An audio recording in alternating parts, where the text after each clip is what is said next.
चलिए अब बात बड़ी खबर की। हाल के दिनों में क्राइम का ट्रेंड बदल गया है। अब अपराधी हाईटेक तरीके से इसे अंजाम तक पहुंचा रहे हैं, जिसमें इंटरनेट, टेलीफोनी और दूसरी तकनीक की मदद ली जा रही है। फिलहाल जो खबर आ रही है उसके मुताबिक हाईटेक अपराधियों के आगे रांची पुलिस पस्त नजर आ रही है। साइबर सेल पर सवाल है, साइबर क्राइम पर रोक नहीं लग पा रही है और साइबर अपराध पर लगाम लगाने के लिए रांची में साइबर सेल का गठन किया गया, लेकिन अधिकांश मामलों में साइबर सेल फेल है। आम लोगों की कौन कहे, साइबर सेल वीवीआईपी से जुड़े मामलों के खुलासे में लापरवाह दिख रहा है। और इसी साल जुलाई महीने में मुख्यमंत्री हेमंत सोरेन को 2 बार जान से मारने की धमकी दी गई, वो भी ईमेल के जरिए। और इसके अलावा पूर्व डिप्टी सीएम सुदेश महतो भी ईमेल से ही उन्हें भी जान से मारने की धमकी मिली। लाख कोशिश के बाद दोनों मामलों में पुलिस के हाथ खाली हैं।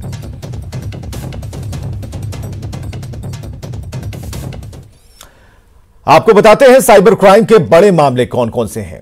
सबसे पहले जुलाई का महीना, तारीख थी 18 जुलाई की, जब सीएम हेमंत सोरेन को जान से मारने की धमकी दी। 14 अगस्त को आजसू अध्यक्ष सुदेश महतो से रंगदारी की डिमांड की गई। 31 अक्टूबर को रांची के 2 कारोबारियों से रंगदारी मांगी गई।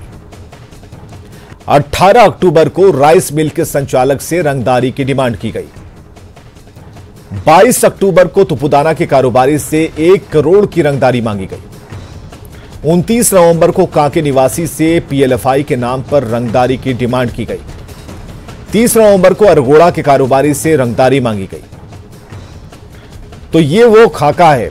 परेशानी क्या है कि इंटरनेट के जरिए ये धमकियां दी जाती हैं। आईपी एड्रेस ट्रेस करने में बहुत परेशानी है। परेशानी यह है कि इंटरनेट कॉल का वर्चुअल नंबर नहीं ट्रेस होता, फर्जी रजिस्ट्रेशन के जरिए यह कॉल होता है। सिम का इस्तेमाल नहीं होने से टावर लोकेशन नहीं मिल पाता। सेवा देने वाली कंपनियों के ऑफिस विदेश में हैं। कार्रवाई के लिए गृह विभाग से अनुमति भी जरूरी होती है। फिर गृह मंत्रालय विदेश मंत्रालय को पत्र लिखता है। अनुमति अगर मिल गई तो इसके बाद इंटरपोल से मदद ली जाती है। तो लंबी प्रक्रिया के चलते यह कार्रवाई में देरी होती है। ओम प्रकाश हमारे साथ सीधे जुड़ चुके हैं। साइबर अपराध कम नहीं हो रहा ओम प्रकाश, और जवाब भी इसका नहीं मिल पा रहा है। टटोलने की कोशिश कर रहे हैं और पूरी व्याख्या हमने कर दी है स्क्रीन पर कि आखिर यह होता क्यों है, परेशानी कहां आती है, लेकिन फेल कहां हो जाते हैं यह कोई नहीं बता पा रहा।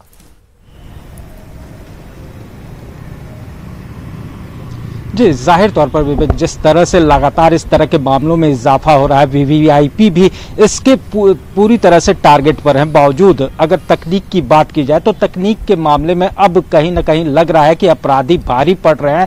पिछले दिनों जहां एक तरफ देखा जा रहा था कि अपराधियों पर साइबर पुलिस की नकेल जो है वो कसी जा रही है और लगातार मामले में अचीवमेंट भी मिल रहे थे, लेकिन अब जहां से इंटरनेट कॉलिंग की बात बढ़ी है वो कहीं ना कहीं अब चिंता का सबब है। और पुलिस इस मामले में, और साइबर सेल, खासकर अगर बात की जाए साइबर सेल जिस तरह से लगातार इसे और भी तकनीक से, उच्च तकनीक से जोड़े जाने की बात कही गई थी, जो कागजों पर ख्याली पुलाव बताए गए थे। साफ तौर से बोला गया था कि अब हमारी साइबर टीम जो है वो देश में कहीं ना कहीं अपनी पहचान साबित करेगी, वो अब फिसड्डी साबित हो रही है। और साफ तौर से इन मामलों में जिस तरह से सफलता पुलिस को नहीं मिली है वो चिंता का सबब है। आम लोग हों या फिर व्यवसायी हों या फिर वीवीआईपी, सभी के सभी इन स्पूफ कॉलिंग, अगर बात की जाए इंटरनेट कॉल की, तो उसके भय के माहौल में है। और जाहिर तौर पर इस मामले में और भी काम करने की जरूरत है ताकि इन मामलों में पुलिस को सफलता मिले। हालांकि साफ तौर से कुछ एक तरह की बात कही जा रही है कि उग्रवादियों के द्वारा इस तरह की कॉल्स को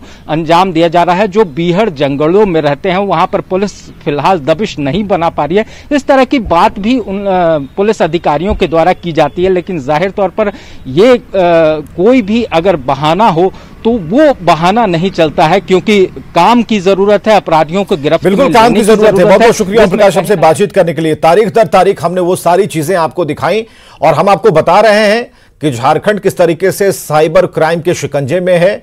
और वीआईपी, आम लोग नहीं बल्कि वीआईपी और वीवीआईपी जिन्हें धमकियां मिल रही हैं ईमेल के जरिए या फिर उनसे जो इंटरनेट कॉलिंग हो रही है, पता नहीं चल पा रहा है कि कौन कहां से उन्हें धमकियां दे रहा है। तो साइबर क्राइम के मामलों पर जो झारखंड पुलिस के जो प्रवक्ता हैं, उनका भी बयान यहां आना जरूरी है, ये हम आपको सुनाते हैं। पता नहीं ये आपके पास, मैंने भी कई सारे न्यूज़ पेपर से भी पढ़ा है, लेकिन हर इंडिविजुअल केस को इंडिविजुअल तरीके से पुलिस हैंडल कर रही है। कई सारे ऐसे भी मामले आए हैं जिसमें कि उग्रवादियों के नाम से जो किसी को जिसको धमकी दिया गया, पता चला उसका ही स्टाफ धमकी दे रहा है, और जहां भी सही जानकारी मिल रही है उस तरह की, तो पुलिस उस पर त्वरित रूप से कार्रवाई कर रही है। आपको बताना चाहूँगा कि अगर पिछले साल के या उससे पहले के फिगर से देखिएगा तो कहीं भी फिगर इस तरह का मैसेज नहीं देता है कि किसी तरह की उग्रवादी गतिविधियों में बहुत ज़्यादा बढ़ी है, वैसा नहीं। इनफैक्ट अगर आप देखिएगा तो पुलिस को इस साल ऑलमोस्ट हम लोग दिसंबर एंड में आ रहे हैं, तो पुलिस को काफ़ी सारे अचीवमेंट्स भी मिले हैं। पिछले 2 सालों के कंपेरिजन में देखा जाए तो अच्छे ही अचीवमेंट्स है। आपको अगर चाहिएगा तो मैं आपको डेटा भी उपलब्ध करवा दूंगा, और जो भी सूचना मिल रही है उस पर हम लोग कार्रवाई कर रहे हैं।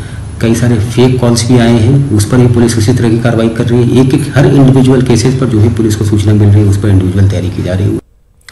और इस बीच एक अच्छी खबर यह कि रांची पुलिस ने एक साइबर फ्रॉड के गिरोह का पर्दाफाश किया है। पुलिस ने एटीएम क्लोनिंग करने के आरोप में 6 साइबर अपराधियों को गिरफ्तार किया। उनके पास से कई मोबाइल, 50,000 रुपए कैश बरामद किए गए हैं। गिरफ्तार सभी आरोपी जामताड़ा के रहने वाले हैं और यूपीआई, एनीडेस्क, क्विक सपोर्ट समेत कई ऐप के लिए यह साइबर ठगी करते थे। इसके साथ एटीएम का क्लोन तैयार कर लोगों के खाते से पैसे उड़ाते थे। गिरफ्तारी की गई और इनके पास से करीब 15 mobile phone, 32 SIM card, 1 skimming device, 1 pen drive, 2 4 पहिया वाहन, 7 एटीएम कार्ड और करीब 5,000 रुपए नगद जो है बरामद किया गया। चलिए अन्य खबरों की तरफ बढ़ते हैं। शादी समारोह में दूल्हे के फूफा, मामा, चाचा और दोस्तों, रिश्तेदारों को आपने हर्ष फायरिंग करते देखा होगा। अब रांची के गोलीबाज दूल्हे को हम आपको दिखाते हैं। बरियातू में अपने रिश्तेदारों को हर्ष फायरिंग करता देख दूल्हे सोवित सिंह का जोश जाग उठा। उसने कार से बाहर निकलकर फायरिंग कर रहे शख्स से राइफल ले ली और शुरू कर दी फायरिंग। इस दौरान दूल्हे ने पूरे 4 राउंड फायरिंग की और ये जो तस्वीर, वायरल वीडियो आप देख पा रहे हैं, 13 दिसंबर का है। इस वीडियो के सामने आने के बाद हरकत में आई पुलिस अब इसकी जांच में जुटी है। हैरानी की बात यहां यह है कि यह गोलीबाज दूल्हा कोई निशानेबाज नहीं है, बल्कि पुलिस के रिकॉर्ड में 1 नंबर का ठग है और हाल ही में यह जेल से छूटकर बाहर आया है।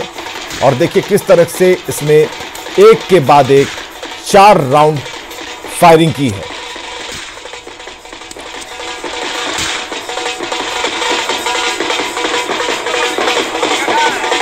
तो दूसरे को फायर करता देख इस दूल्हे का जोश जाग उठा, कार रुकवाई और जो शख्स पहले से फायरिंग कर रहा था उससे राइफल अपने हाथ में ले ली और उसके बाद एक के बाद एक 4 हवाई फायरिंग, जिसे हर्ष फायरिंग कहते हैं, इस दूल्हे ने की है। तो पुलिस फिलहाल अब अपनी तरफ से एक्शन ले रही है। शादी में दूल्हे ने जो हर्ष फायरिंग कर दी है चर्चा का विषय है। तस्वीरें आप देख रहे हैं। तो रांची में अपनी ही शादी में दूल्हे की इस हर्ष फायरिंग पर कई सवाल हैं। सवाल यह है कि आखिर हर्ष फायरिंग पर लगाम कब लगेगी। सवाल यह है कि जो शहर में हर्ष फायरिंग हुई, पुलिस को इसकी खबर क्यों नहीं लगी और क्या दूल्हे के पास इस हथियार का लाइसेंस है जिससे उसने तड़ातड़ 4 गोलियां दागी हैं। चलिए गढ़वा से खबर है, जहां के रंका थाना क्षेत्र में 2 नाबालिग से दुष्कर्म का मामला सामने आया है। आरोप जान पहचान के 2 युवकों पर है। घटना रविवार की है, जब दोनों नाबालिग अपने घर से बाजार के लिए निकली थी, तभी रास्ते में दोनों युवकों ने उन्हें जबरन जंगल ले गए और दुष्कर्म किया। बाद में पीड़ित लड़कियों ने रंका थाने में मामला दर्ज कराया और इसके बाद पुलिस ने दोनों आरोपियों को गिरफ्तार किया है।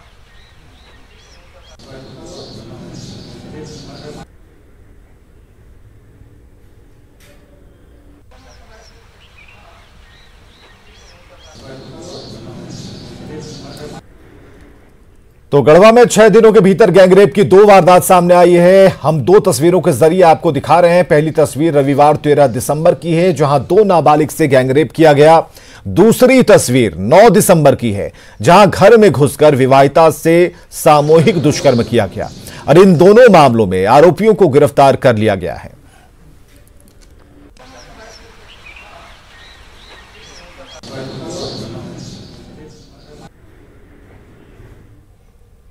चलिए बात किसानों की, उसकी फसल की। तो पिछले साल के मुकाबले इस साल 3 गुना ज्यादा धान की खरीद होगी।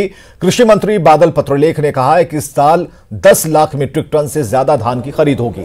उन्होंने कहा कि धान खरीदने के 72 घंटे के भीतर किसानों के खाते में आधी राशि ट्रांसफर कर दी जाएगी।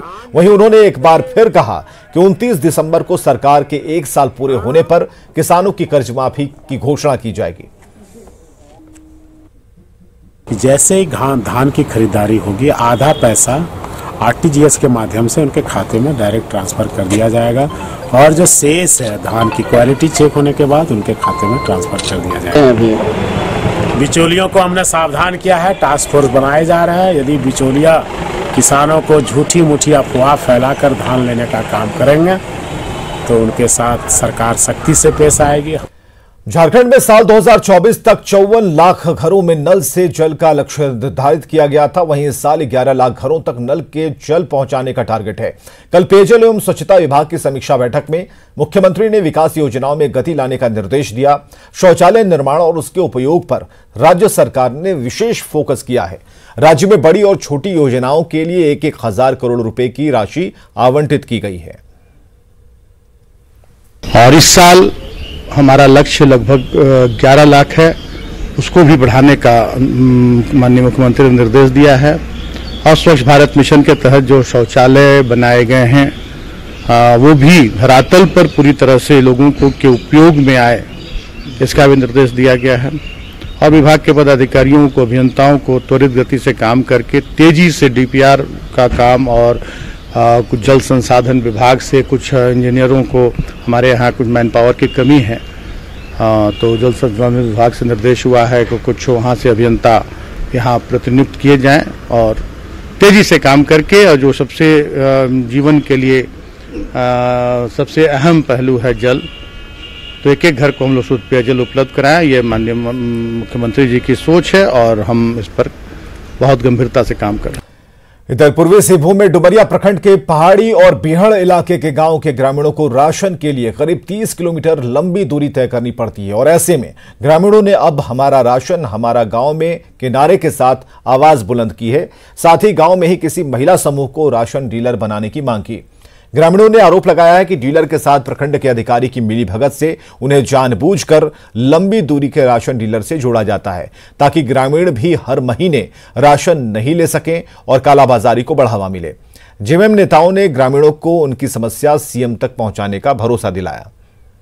हमारे यहाँ आने जाने का भी बहुत परेशानी है, पानी की भी समस्या है और हमारे यहाँ 30 किलोमीटर दूर से राशन लाते हैं, लेकिन कभी कभी नहीं मिलता तो हम खाली हाथ भी लौट जाते हैं। और यहाँ हमारा यहाँ 16 समूह चल रहा है। हमारे यहाँ महिला लोगों के बीच एक समूह डीलरशिप देने का प्रावधान कर दीजिए, ताकि हम लोगों को यहाँ जाने आने का बहुत दिक्कत है। ये न्यूज 18 के माध्यम से कि ये लोग को राशन डीलर दिया जाए और इसको महिला ग्राम संगठन मानोतुलिया के नाम से एक प्राकलित तैयार करके इन लोग को राशन डीलर उपलब्ध कराया जाए। मैं यही चाहता हूँ। इधर बोकारो के चास नगर निगम क्षेत्र में बिना लाइसेंस के तंबाकू बिक्री करते पाए जाने पर कानूनी कार्रवाई की जाएगी। इसके लिए टीम का गठन किया गया है जो दुकानों की जांच करेगा। चास नगर निगम की बैठक में इस बारे में जानकारी दी गई, जिसमें बताया गया कि तंबाकू की बिक्री वही कर सकता है जिसके पास लाइसेंस होगा। इसके साथ 18 साल से कम उम्र के बच्चों को तंबाकू उत्पाद बेचने पर 7 साल की कैद और 1 लाख जुर्माना लगाने का प्रावधान है। वहीं अगर दुकानदार तंबाकू उत्पाद बेचने के लिए लाइसेंस नहीं लेते हैं तो जुर्माने के साथ उन्हें जेल भी जाना पड़ सकता है। तंबाकू निषेध अधिनियम जो है, तंबाकू उत्पाद का विपणन, भंडारण, पैकिंग, प्रसंस्करण, सफाई, विनिर्माण किसी भी विधि द्वारा चास नगर निगम क्षेत्र के अंतर्गत बिना लाइसेंस, बिना अनुमति के प्रतिबंधित है। जो एक्सक्लूसिव तंबाकू के लिए कोई अनुज्ञप्ति नहीं दी जाएगी, तो केवल तंबाकू प्रोडक्ट ही जो बेचेंगे उनको वो दिया जाएगा और सख्ती से उसका अनुपालन करना होगा। और इसके लिए हमने टीम भी बना दी है कि वो जा करके देखेंगे कि जो इस नियम का उल्लंघन करते हैं उसे नियमानुसार जुर्माना किया जाएगा। खबरें लगातार जारी हैं।